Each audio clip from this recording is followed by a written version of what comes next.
Penyusunan kerangka acuan andal pembangunan Mall dan Hotel X di Kota Mojokerto oleh kelompok 3 dari Teknik Lingkungan UPN Veteran Jawa Timur. Bab 1. Pendahuluan. Latar belakang. Pariwisata di Kota Mojokerto merupakan sektor yang penting dari segi nasional dan merupakan salah satu sumber dana pembangunan ekonomi baik tingkat nasional maupun daerah.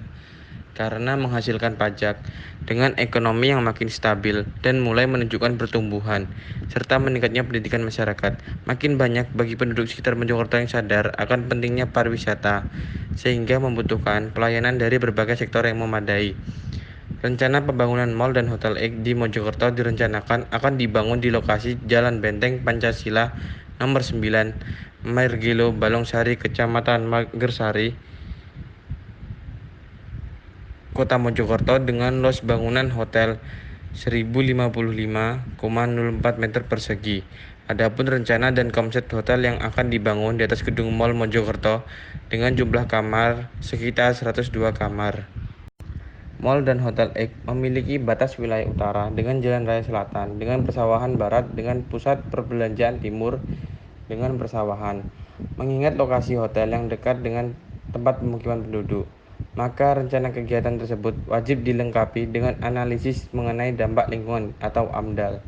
Hal ini berkaitan dengan Peraturan Pemerintah Nomor 27 Tahun 2012 tentang Lingkungan, Bab 3 Pasal 13, dan Undang-Undang Nomor 32 Tahun 2009 tentang Perlindungan dan Pengelolaan Lingkungan Hidup, Pasal 22 dan Pasal 23, serta Peraturan Menteri Lingkungan Hidup Nomor 11 Tahun 2006 tentang jenis rencana usaha atau kegiatan yang wajib dilengkapi dengan AMDAL. Tujuan dan manfaat. Pertama, memanfaatkan peluang dan potensi pariwisata terutama dari segi perbelanjaan dan perhotelan di Kota Mojokerto. 2. Membangun hotel di Kota Mojokerto untuk meningkatkan industri pariwisata karena lokasi yang strategis di tengah kota. 3. Menciptakan lapangan kerja khusus untuk masyarakat lokal. Yang keempat, menunjukkan tingkat kepedulian pihak pemprakarsa dalam upaya menjalankan pembangunan yang berwawasan lingkungan. Yang kelima, memberikan informasi terhadap masyarakat sekitar untuk terkait rencana kegiatan pembangunan mal dan hotel yang bersifat spesifik. Yang keenam, masyarakat berhak mengetahui setiap rencana usaha atau kegiatan yang wajib UKL dan UPL. Yang ketujuh, mengetahui kualitas lingkungan di sekitar pembangunan hotel tersebut. Yang kedelapan, sebagai instrumen pengikat bagi pemprakarsa untuk melaksanakan pengelolaan dan pemantauan lingkungan. Yang kesembilan, mengkaji dan memperkirakan dampak lingkungan serta mengevaluasi dampak terhadap lingkungan hidup dari rencana kegiatan pembangunan hotel tersebut. Tentang komponen lingkungan hidup serta mengidentifikasi dampak yang muncul akibat kegiatan pembangunan. Yang ke-10, menyusun rencana pencegahan, penanggulangan, dan pengendalian dampak negatif serta mengoptimalkan dan meningkatkan dampak positif akibat pembangunan hotel tersebut. Yang ke-11, menyusun upaya pengelolaan dan pemantauan lingkungan hidup yang dituangkan dalam bentuk UKL dan UPL. Pelaksana studi 1. Pemrakarsa. Di sini pemrakarsa proyeknya yaitu PT Cahaya TL, penanggung jawabnya Erina Citra Pertiwi dan yang beralamat pada Jalan Medokan Ayu 1A nomor 26. Sedangkan penyusun studi AMDAL-nya yaitu PT Cahaya Sarana, penanggung jawabnya Erina Citra Pertiwi, yang PT Cahaya Sarana beralamat di Jalan Rungkut Asri Timur nomor 11. Untuk susunan tim studinya dapat dilihat pada tabel 1.1. Selanjutnya bab 2 pelingkupan, membahas status dan lingkup rencana usaha. Status dan studi AMDAL dan kesesuaian lokasi. Rencana pembangunan hotel dan Mall X merupakan pengembangan dari sektor infrastruktur yang berada di Jalan Benteng Pancasila nomor 9, Kecamatan Magersari, Kota Mojokerto. Merujuk pada Perda Kota Mojokerto nomor 4 tahun 2012 tentang rencana tata ruang wilayah Kota Mojokerto, menyatakan bahwa lokasi usaha atau kegiatan yang digunakan untuk pembangunan mal dan hotel X termasuk kawasan perdagangan dan jasa. Deskripsi rencana usaha atau kegiatan dan fasilitas. Rencana pembangunan hotel X dan Mall X berkonsep urban farming, yakni menghubungkan pusat perbelanjaan modern dengan pertanian organik. Lantai bangunan Mall dan Hotel X ini terdiri dari basement, ground floor, lantai 1, lantai 2, lantai 3, lantai 4, lantai 5, lantai 6, dan lantai 7. Selanjutnya lingkup ranah lingkungan awal. Kota Mojokerto beriklim tropis dan memiliki 2 musim, yaitu kemarau dan hujan. Temperatur udara maksimal 34 derajat Celcius dan minimum 14 derajat Celcius, dan kelembapan udara maksimum 98% dan minimum 42%. dan memiliki jenis flora yang khas yaitu pohon mojo dan fauna ikan wakal. Dari aspek geohidrologi terdapat 7 sungai yang melintasi Kota Mojokerto yaitu Sungai Brantas, Brangkal, Sadar, Sungai Cemporot, Sungai Ngerayung, Watu Dakon, dan Ngotok. Air tanah di Kota Mojokerto memiliki kedalaman 25 meter. Sebagian dari aspek geologi, sebagian besar merupakan seri batuan aluvium, Pleistosen fasies sedimen, dan aluvium fasies gunung api. Jenis tanah di Kota Mojokerto yaitu berupa grumosol kelabu tua dan asosiasi aluvial kelabu dan aluvial coklat kekuningan. Dari aspek topografi, sebagian besar wilayah Kota Mojokerto berada pada ketinggian 18,75 mdpl dan merupakan dataran rendah dan daerah rawan banjir. Dari aspek geografis, batas administrasi Kota Mojokerto: sebelah utara berbatasan dengan Sungai Brantas, sebelah selatan berbatasan dengan Kecamatan Suko Kabupaten Mojokerto, sebelah barat berbatasan dengan Kecamatan Suko dan Kecamatan Puri Kabupaten Mojokerto, dan sebelah timur berbatasan dengan Kecamatan Puri dan Kecamatan Mojoanyar Kabupaten Mojokerto. Pelingkupan. 1. Identifikasi dampak potensial. Pada tahap ini, dampak potensial yang mungkin akan timbul tanpa memperhatikan besar kecilnya dampak atau penting tidaknya dampak. Identifikasi dampak potensial diperoleh dari serangkaian hasil konsultasi dan diskusi dengan pramakarsa, instansi yang bertanggung jawab, masyarakat yang berkepentingan, serta dilengkapi dengan hasil pengamatan. 2. Hasil proses pelingkupan. Hasil proses pelingkupan didapatkan dari tahap prakonstruksi, konstruksi, operasi, dan pasca operasi dengan matriks interaksi antara komponen lingkungan hidup dengan komponen kegiatan serta hasil identifikasi dan evaluasi dampak potensial. 3. Batas wilayah studi dan batas waktu kajian. Hotel X dan Mall X terletak di Kota Mojokerto menempati area seluas 37.679,73 meter persegi dengan batas wilayah utara berbatasan dengan sawah, selatan Jalan Raya, timur Taman Benteng Pancasila dan Joko Sambang, barat Carrefour. Batas waktu kajian dalam pembangunan Mall X dan Hotel X disesuaikan dengan jangka waktu pembangunan yaitu kurang lebih 2 tahun dan batas waktu kajian AMDAL akan dilakukan saat prakonstruksi sampai pasca operasi. Ada pula jenis dan metode pengumpulan data yaitu sebagai berikut. A. Geofisik kimia. 1. Iklim, kualitas udara ambien, dan kebisingan. Ada beberapa komponen yaitu curah hujan, suhu udara, kelembapan udara, arah dan kecepatan angin, kualitas udara, dan kebisingan. Lalu ada juga metode pengumpulan, bisa dilihat seperti di tabel, dengan metode pengolahan dan analisa data juga bisa dilihat di tabel. Lalu yang kedua ada fisiografi dan geologi dengan beberapa komponen yaitu fisiografi dan morfologi dan geologi. Dengan metode pengumpulan tertera pada tabel dan metode pengolahan data tertera juga pada tabel.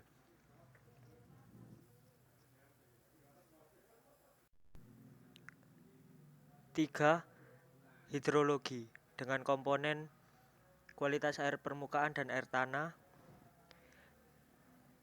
Lalu ada ruang lahan dan tanah dengan komponen yaitu RT/RW, peta proyek, kondisi bentang alam dengan metode pengumpulan sebagai berikut dan juga metode pengolahan dan analisa data sebagai berikut bisa dilihat pada tabel. Lalu selanjutnya B, biologi. 1. Flora terestrial dengan metode pengumpulan sebagai berikut dan metode pengolahan data sebagai berikut. Lalu kedua ada komponen fauna terestrial. Dan selanjutnya C, sosial ekonomi, budaya, dan kesehatan masyarakat. 1. Komponennya yaitu demografi dengan metode pengumpulan seperti di tabel, jenis data seperti di tabel, lokasi, dan juga metode pengolahan dan analisa data juga bisa dilihat pada tabel. Lalu komponen yang kedua yaitu sosial ekonomi dengan metode pengumpulan sebagai berikut dan juga metode pengolahan data dan analisa data sebagai berikut. Lalu yang ketiga ada komponen sosial budaya, diantaranya yaitu interaksi sosial, keresahan masyarakat, persepsi masyarakat dengan metode pengumpulan data dan pengolahan data bisa dilihat di tabel. Lalu ada yang keempat yaitu komponen kesehatan masyarakat, meliputi kesehatan masyarakat itu sendiri yaitu jenis dan jumlah fasilitas kesehatan, kecelakaan kerja, dan keselamatan pekerja. Lalu yang D, ada komponen lingkungan dengan komponennya yaitu pendapatan masyarakat dengan metode pengumpulan sebagai berikut: jenis data, lokasi, dan juga metode pengolahan dan analisa data sebagai berikut. Selanjutnya ada metode perakiraan dampak, yaitu metode yang digunakan untuk memperakirakan besaran dan sifat penting dampak dalam studi andal untuk masing-masing dampak penting hipotetik. Metode perakiraan dampak dibagi menjadi dua. Yang pertama, metode perakiraan tingkat besaran dampak, yaitu di mana besarnya perubahan lingkungannya dianalisis melalui komponen lingkungan seperti komponen geofisik kimia, komponen biologi, komponen sosial ekonomi budaya, dan komponen kesehatan masyarakat yang dibagi menjadi 4 pendekatan, yaitu pendekatan model matematik, yang kedua metode pendekatan berdasarkan analogi, yang ketiga metode penilaian para ahli, dan yang terakhir metode pendekatan dengan menggunakan baku mutu lingkungan. Yang kedua metode perakiraan tingkat kepentingan dampak. 1. Metode perakiraan tingkat besaran dampak. A. Pendekatan model matematik. Metode pendekatan ini memakai model matematik guna mengkaitkan sebab akibat kegiatan terhadap lingkungan, sehingga besaran dampak maupun intensitas dampak lebih mudah diperoleh dan dianalisis. Yang pertama, dari segi komponen fisikanya. Di komponen fisika akan ada kualitas udara, di mana untuk kualitas udara menggunakan metode PSI dengan rumus PSI sama dengan IA dikurang IB per XA dikurang XB dikali XP dikurang XB ditambah IB. Yang kedua, komponen fisika yang membahas mengenai perakiraan kebisingannya, yaitu perkiraan sebaran bising sebagai akibat aktivitas transportasi material ataupun operasional pekerjaan sipil terhadap lingkungan di sekitarnya menggunakan rumus pendekatan sebagai berikut. Yang pertama itu ada L2 sama dengan L1 dikurang 10 log R2 per R1 dikurang AE. Ini untuk bising bergerak. Yang kedua ada L2 sama dengan L1 dikurang 20 log R2 per R1 dikurang AE. Ini untuk bising diam. Yang ketiga, perakiraan kualitas airnya, di mana perakiraan penurunan kualitas air akibat buangan limbah cair digunakan dengan persamaan mixing zone, yaitu CC sama dengan QA, CA plus QB, CB plus QA ditambah dengan QB. Keempat, ada perakiraan air larian, yaitu besarnya air larian dihitung dengan persamaan Q sama dengan CIA. Selanjutnya kita akan membahas komponen lingkungan biologinya, di mana pengamatan flora dan fauna pada lokasi pembangunan akan dilakukan menggunakan teknik observasi dengan penjelajahan. Kemudian komponen lingkungan sosial, ekonomi, dan budayanya. Yang pertama dengan jumlah penduduk. Metode matematik akan digunakan untuk menduga jumlah penduduk setelah proyek pembangunan dilaksanakan mengikuti rumus, yaitu PN sama dengan P0 dikalikan 1 plus R pangkat T. Yang kedua ada densitas penduduknya, itu menggunakan rumus D sama dengan DPD dikurang DTP, di mana DPD adalah densitas penduduk dengan proyek dan DTP adalah densitas penduduk tanpa proyek. Yang terakhir dari komponen sosial ekonomi budaya, yaitu transportasi atau lalu lintasnya. Dampak yang diperkirakan timbul dalam aspek transportasi adalah kemacetan lalu lintas dan kerusakan jalan.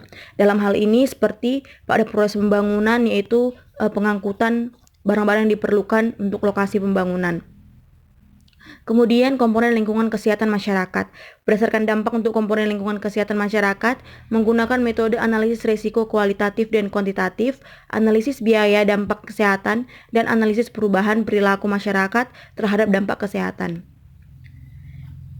Selanjutnya yaitu metode pendekatan berdasarkan analogi. Perakiraan dampak dengan metode ini adalah dengan mengkaji masalah lingkungan yang timbul di suatu lokasi yang mempunyai perilaku ekosistem yang sama dengan lokasi proyek yang akan diperkirakan dampaknya. Komponen lingkungan yang diperkirakan dampaknya berdasarkan analogi adalah kecelakaan kerja, kesempatan kerja, pendapatan masyarakat, bangkitan lalu lintas, gangguan Kamtipmas, timbulan 5B3, dan peningkatan sedimentasi dalam kualitas air laut, dan lain-lainnya. Selanjutnya ada metode penilaian para ahli. Komponen lingkungan yang digunakan biasanya bukan komponen yang detail, tetapi merupakan bidang yang luas. Komponen lingkungan yang perakiraan dampaknya berdasarkan pendugaan atau judgment, antara lain keresahan masyarakat, kesehatan masyarakat, serta persepsi dan sikap masyarakat. Dan yang terakhir yaitu metode pendekatan dengan menggunakan baku mutu lingkungan. Komponen lingkungan yang menggunakan baku mutu lingkungan adalah kualitas air dan kualitas udaranya. Selanjutnya metode perakiraan tingkat kepentingan dampak. Dari perhitungan terhadap perubahan rona lingkungan, Dengan dan tanpa adanya proyek kemudian ditentukan ukuran atau derajat dampaknya berdasarkan Undang-Undang Nomor 32 Tahun 2009, Pasal 22 Ayat 2 tentang pedoman mengenai dampak penting dan kriteria yang diberikan dalam Peraturan Pemerintah Nomor 27 Tahun 2012 tentang izin lingkungan yang telah disesuaikan, yaitu meliputi 1. Jumlah penduduk yang terkena dampak, 2. Luas wilayah persebaran dampak, 3. Intensitas dampak dan lamanya dampak berlangsung, 4. Banyaknya komponen lingkungan lainnya yang terkena dampak, 5. Sifat kumulatif dampak tersebut, 6. Berbalik atau tidak berbaliknya dampak tersebut, 7. Dan kriteria lainnya yang sesuai dengan perkembangan informasi dan teknologi. Selanjutnya yaitu metode evaluasi. Yang pertama yaitu metode evaluasi Leopold. Metode evaluasi ini menggunakan matriks Leopold yang merupakan interaksi antara komponen kegiatan dengan komponen lingkungan yang akan menghasilkan sel interaksi dampak lingkungan. Yang kedua adalah metode evaluasi holistik.